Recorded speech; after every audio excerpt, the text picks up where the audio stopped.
ഇന്ന് first home സയൻസിൻ്റെ മൊഡ്യൂളിൽ നമ്മൾ ഡിസ്കസ് ചെയ്യുന്നത് ഇത്രയും ടോപ്പിക്സ് ആണ്. അപ്പോൾ അതിൽ ഫസ്റ്റ് വൺ വരുന്നത് ഫിസിയോളജി ആൻഡ് മൈക്രോബയോളജി എന്ന് പറയുന്ന ഒരു പോർഷനാണ് ഹോം സയൻസിലെ ആദ്യത്തെ യൂണിറ്റ് എന്ന് പറയാം. അപ്പോൾ അതിൽ ആദ്യം നമ്മൾ ഡൈജസ്റ്റീവ് സിസ്റ്റത്തിനെ കുറിച്ച് പഠിക്കും.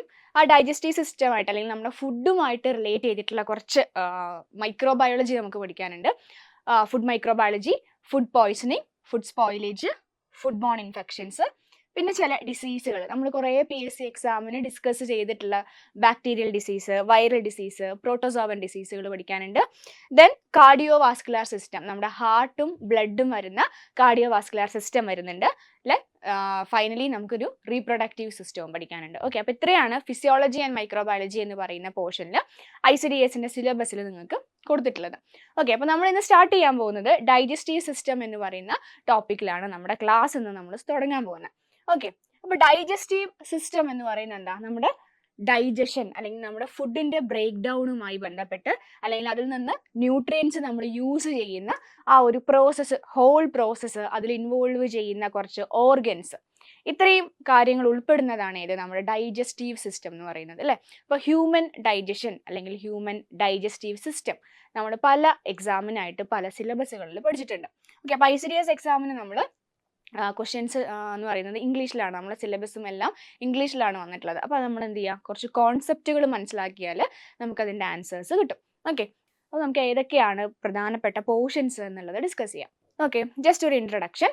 Digestion is the breakdown of large insoluble food compounds into small absorbable components. Okay, simple ആണ്. ഡൈജഷൻ എന്ന് പറയുന്ന പ്രോസസ്സ് എന്താണ്? It's a break down. ഇതൊരു ബ്രേക്ക് ഡൗൺ ആണ്. അല്ലെങ്കിൽ എന്തോ ഒരു വസ്തുവിനെ നമ്മൾ എന്താക്കുന്നു, ലാർജ് കോംപ്ലക്സ് ആയിട്ടുള്ള ഒരു ഫുഡിനെ പല എൻസൈമുകളുടെ സഹായത്തോടെ ചെറിയ ഫോമിലേക്ക്, ആ ചെറിയ ഫോം എന്ന് പറയുന്നത് നോക്കിയേ, സ്മോൾ വാട്ടർ സോലുബിൾ ഫോമിലേക്കാണ് മാറ്റുന്നത്. ഓക്കെ, ഈ ലാർജ് ആയിട്ടുള്ള ഇൻസോലുബിൾ സബ്സ്റ്റൻസിനെ നമ്മൾ എന്താക്കി മാറ്റി? വാട്ടർ സോലുബിൾ ആയിട്ടുള്ള ചെറിയ സബ്സ്റ്റൻസ് ആക്കി മാറ്റി. എന്തിനാണ് അങ്ങനെ ചെയ്യുന്നത്? So they can be absorbed into the blood plasma. Okay, അങ്ങനെ ചെറിയ ഫോമിലേക്ക്, അബ്സോർബിൾ ഫോമിലേക്ക് ആക്കിയാൽ മാത്രമേ അതിനെ എങ്ങോട്ടേക്ക് കൊടുക്കാൻ പറ്റുള്ളൂ?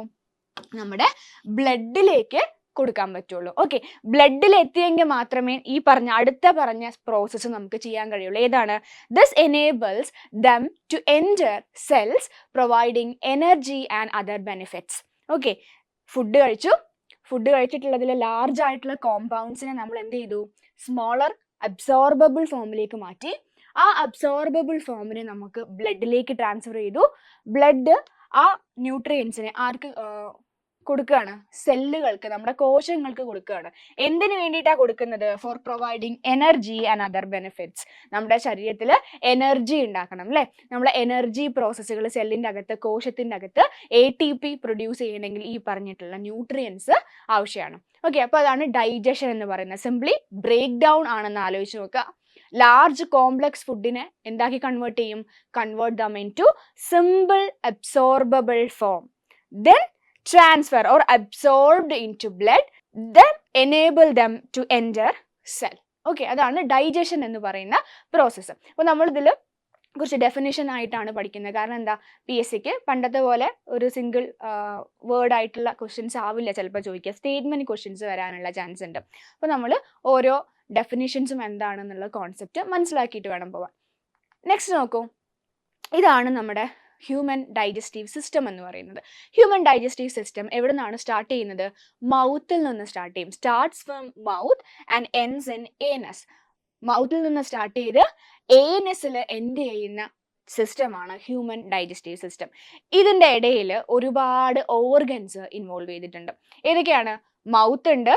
മൗത്തിൽ നിന്ന് നമ്മുടെ നെക്കിൻ്റെ പോർഷനിലായിട്ട് ഫാരിങ്സ് എന്ന് പറയുന്ന പോർഷൻ, ലോങ് ആയിട്ടുള്ള ഒരു പൈപ്പ് ഈസോഫാഗസ് എൻഡ് ചെയ്യുന്ന ഭാഗമാണ് സ്റ്റൊമക്ക് എന്ന് പറയുന്നത്. സ്റ്റൊമക്ക് കൂടാണ്ട് സ്റ്റൊമക്ക് എന്ത് ചെയ്യുന്നുണ്ടാവും? സ്മോൾ ഇൻഡസ്റ്റൈനിലേക്ക് കണക്ട് ചെയ്തിട്ടുണ്ട്. സ്മോൾ ഇൻഡസ്റ്റൈൻ എന്ന് പറയുന്നത് ലാർജ് ഇൻഡസ്റ്റൈനിലേക്ക് കണക്ട് ചെയ്തു. ലാർജ് ഇൻഡസ്റ്റൈൻ്റെ അവസാനം നമ്മുടെ ഈ അൺഡൈജസ്റ്റഡ് ഫുഡിനെ സ്റ്റോർ ചെയ്യാൻ ആവശ്യമായിട്ടുള്ള റെക്റ്റം എന്ന് പറയുന്ന പോർഷൻ ഉണ്ട്. ഏറ്റവും ഫൈനലി ഈ വേസ്റ്റ് മെറ്റീരിയൽസിനെ പുറത്ത് കളയാൻ ആവശ്യമായ ഏനസ് എന്ന് പറയുന്ന ഒരു പോർഷൻ ഉണ്ട്. ഓക്കെ, അപ്പോൾ digestive system starts from mouth and ends in anus. Okay ആണോ? ഇനി ഇത് കൂടാതെ നമ്മൾ കുറച്ച് പേരും കൂടെ ഇവിടെ കാണുന്നുണ്ട്. Liver, gall bladder, then pancreas. ഈ 3 ആളുകളെ, ലിവറിനെയും പാൻക്രിയാസിനെയും ഗോൾ ബ്ലാഡറിനെയും നമ്മൾ പറയുന്ന പേരാണ് ആക്സസറി ഓർഗൻസ് എന്ന് പറയും. എന്താണ് ആക്സസറി ഓർഗൻസ് എന്ന് പറഞ്ഞാൽ? മെയിൻ ഓർഗൻസ് ആയ മൗത്ത് മുതൽ ഏനസ് വരെയുള്ള ഭാഗത്തെ ഡൈജഷനെ സപ്പോർട്ട് ചെയ്യുന്ന ഓർഗൻസ് ആണ് ആക്സസറി ഓർഗൻസ് എന്ന് പറയുന്നത്. ക്ലിയർ ആണോ? മൗത്ത് ടു ഏനസ് വരെയുള്ള ഭാഗത്തിനെ നമ്മൾ മെയിൻ ഓർഗൻസ് എന്ന് പറയും. ഡൈജസ്റ്റീവ് സിസ്റ്റത്തിന്റെ മെയിൻ ഓർഗൻസ് എന്ന് പറയുമ്പോൾ ബാക്കിയുള്ള ഈ 3 പേരെ നമ്മൾ പറയുന്നതാണ് ആക്സസറി ഓർഗൻസ്. ഓക്കെ, ആക്സസറി ഓർഗൻസിന്റെ ഫംഗ്ഷൻ എന്താണ്? They support other or they support main digestive organs. Clear ആണോ? ഏതൊക്കെയാണ് accessory organs? Liver, gall bladder, pancreas. ഇത്രയാണ് ഡൈജസ്റ്റീവ് സിസ്റ്റം, ഹ്യൂമൻ ഡൈജസ്റ്റീവ് സിസ്റ്റത്തിന്റെ ഏറ്റവും ഇമ്പോർട്ടൻ്റ് ആയ കുറച്ച് പാർട്സ്. ഇനി നമ്മൾ ഡിസ്കസ് ചെയ്യുന്നത്, ഓക്കെ, എന്താണ് ഡിസ്കസ് ചെയ്യുന്നത്? ഓരോ പാർട്ടിന്റെയും functions. Okay, so let us discuss the functions. അതിനു മുന്നേ there are 5 stages of nutrition. നമ്മൾ ഫുഡ് കഴിക്കുന്നത് നമ്മൾ പറഞ്ഞു എന്തിനു വേണ്ടിയിട്ടാണ്? For the production of energy, അല്ലെ? എനർജി പ്രൊഡ്യൂസ് ചെയ്യാൻ വേണ്ടിയിട്ടാണ് ഫുഡ് കഴിക്കുക. അപ്പം actually there are 5 stages of nutrition. നമ്മൾ കഴിക്കുന്ന ഫുഡ് നമ്മുടെ ഉള്ളിലേക്ക് എത്തി, അത് അബ്സോർബ് ചെയ്ത് അത് എനർജി പ്രൊഡക്ഷൻ ഒക്കെ യൂസ് ചെയ്യുന്നതിന് 5 സ്റ്റേജുകളാണുള്ളത്. First stages ingestion. ഇൻജഷൻ എന്ന് പറഞ്ഞാൽ ഈറ്റിംഗ് എന്ന് പറയാം, അല്ലെ? നമ്മൾ ഫുഡ് കഴിക്കുന്നതിനെയാണ് ഇൻജഷൻ എന്ന് പറയാം. Another stages digestion. Digestion means breaking up അല്ലെങ്കിൽ ബ്രേക്കിംഗ് ഡൗൺ എന്ന് പറയും. ഓക്കെ, അപ്പൊ ഈ break down processes known as digestion. Then third stages absorption. Absorption എന്ന് പറയുന്നത് എവിടേക്കാണ് എടുക്കുന്നത്? Nutrients are absorbed into blood. എവിടെ നിന്നാണ് അബ്സോർബ് ചെയ്യുന്നത്? At small intestine. സ്മോൾ ഇൻറ്റസ്റ്റൈനിൽ വെച്ച് ബോഡിക്ക് ആവശ്യമായിട്ടുള്ള ന്യൂട്രിയൻസിനെ നമ്മൾ എന്ത് ചെയ്യും? അബ്സോർബ് ചെയ്യുന്ന പ്രോസസ്സാണ് അബ്സോർപ്ഷൻ എന്ന് പറയാം. Then assimilation. അസിമിലേറ്റ് ചെയ്യുക എന്ന് പറഞ്ഞാൽ നമുക്ക് ആവശ്യമായിട്ടുള്ളതിനെ യൂസ് ചെയ്യുക എന്നാണ് മീനിങ്, അല്ലെ? അസിമിലേഷൻ അതായത് used by the cells. Nutrients are used by the cells. Absorb ചെയ്ത ന്യൂട്രിയൻസ് യൂസ് ചെയ്യുന്ന പ്രോസസ്സിനെ നമ്മൾ പറയുന്ന പേരാണ് അസിമിലേഷൻ. Then egestion. ഇജഷൻ എന്ന് പറഞ്ഞാൽ പുഷ്ഡ് ഔട്ട്. വേസ്റ്റ് മെറ്റീരിയൽസിനെ പുറത്ത് കളയുന്ന പ്രോസസ്സാണ് ഇജഷൻ എന്ന് പറയുന്നത്. ഓക്കെ, അപ്പോൾ what are the 5 stages? Injection, digestion, absorption, assimilation and egestion. Clear ആണോ? അപ്പൊ ഈ 5 പ്രോസസ്സുകൾ പ്രോപ്പറായിട്ട് നടന്നാൽ മാത്രമേ എന്ത് നടക്കുകയുള്ളൂ? നമ്മുടെ ന്യൂട്രിയൻസിനെ നമ്മുടെ ബോഡിയിലേക്ക് ഉൾക്കൊള്ളാൻ വേണ്ടി പറ്റുള്ളൂ, അല്ലെങ്കിൽ അതിന്റെ ബെനിഫിറ്റ്സ് നമ്മുടെ ബോഡിയിലേക്ക് കിട്ടുള്ളൂ. അപ്പൊ ഈ പ്രോസസ്സുകളൊക്കെ ഡെയിലി നമ്മുടെ ബോഡിയിൽ നടക്കുന്നതാണ്. കറക്റ്റായിട്ട് നടക്കേണ്ട പ്രോസസ്സുകൾ. അതിൽ ഏതെങ്കിലും ഒരു സ്റ്റേജിൽ എന്തെങ്കിലും പ്രശ്നങ്ങളോ അല്ലെങ്കിൽ എന്തെങ്കിലും ഇഷ്യൂസോ വന്നു കഴിഞ്ഞാൽ എന്താണ്? നമുക്ക് കുറച്ച് ഡിസോർഡേഴ്സ് ഉണ്ടാവാനുള്ള ചാൻസ് ഉണ്ട്. ഓക്കെ, നെക്സ്റ്റ് നമ്മൾ പറയുന്നു what is the alimentary canal. നമ്മൾ പല സമയത്തും കേട്ടിട്ടുണ്ടാവും അലിമെന്ററി കനാൽ, ഗ്യാസ്ട്രോ ഇൻഡസ്ട്രൈനൽ ട്രക്റ്റ് അല്ലെങ്കിൽ ഡൈജസ്റ്റീവ് ട്രക്റ്റ്, അങ്ങനെ പല പേരുകളിൽ അറിയപ്പെടുന്ന ഒരാളാണ് അലിമെന്ററി കനാൽ എന്ന് പറയുന്നത്. Simply it's a tube like structure. Okay, ഒരു ഹോളോ ആയിട്ടുള്ള ട്യൂബാണ് ആരെന്ന് പറയുന്നത്? അലിമെന്ററി കനാൽ എന്ന് പറയുന്നത്. എവിടെ നിന്നാണ് സ്റ്റാർട്ട് ചെയ്യുക? മൗത്തിൽ നിന്ന് സ്റ്റാർട്ട് ചെയ്ത് ഏനസിലേക്ക് എൻഡ് ചെയ്യുന്നു. ഓക്കെ, നമ്മൾ പറഞ്ഞ ആ മെയിൻ ഓർഗൻസ് വരുന്ന ഒരുമിച്ച് ആ ഭാഗത്തിനെയൊക്കെ നമ്മൾ പറയുന്ന പേരാണ് alimentary canal. So the alimentary canal is mainly related or mainly referred to as the pathway. It's a pathway, ഒരു ട്യൂബ് ലൈക്ക് പാത്വേ ആണ്, by which food enters our body and moves out through the anus after digestion. Digestion എന്ന് പറയുന്ന പ്രോസസ്സിന് ശേഷം, after digestion എന്നാണ് പറഞ്ഞത്, അല്ലെ? Digestion എന്ന് പറയുന്ന പ്രോസസ്സിന് ശേഷം നമ്മുടെ ബോഡിയിൽ നിന്ന് വേസ്റ്റ് പുറത്തു പോവുകയും അതിന് മുന്നേ നമ്മൾ ഭക്ഷണം ഉള്ളിലേക്ക് എടുക്കുകയും ചെയ്യുന്ന ആ ഒരു ഹോൾ പ്രോസസ്സിൽ ഇൻവോൾവ് ചെയ്യുന്ന ഭാഗത്തിനെയാണ് നമ്മൾ എന്ത് പറയാ? അലിമെന്ററി കനാൽ എന്ന് പറയാം. ക്ലിയർ ആണോ? It's a tube like structure. Alimentary canal എന്ന് പറയുന്നത് എന്താണ്? ഒരു ട്യൂബ് ലൈക്ക് സ്ട്രക്ചർ ആണ്. Which start from the mouth. എവിടുന്ന് സ്റ്റാർട്ട് ചെയ്യും? Start from the mouth and ends in the anus.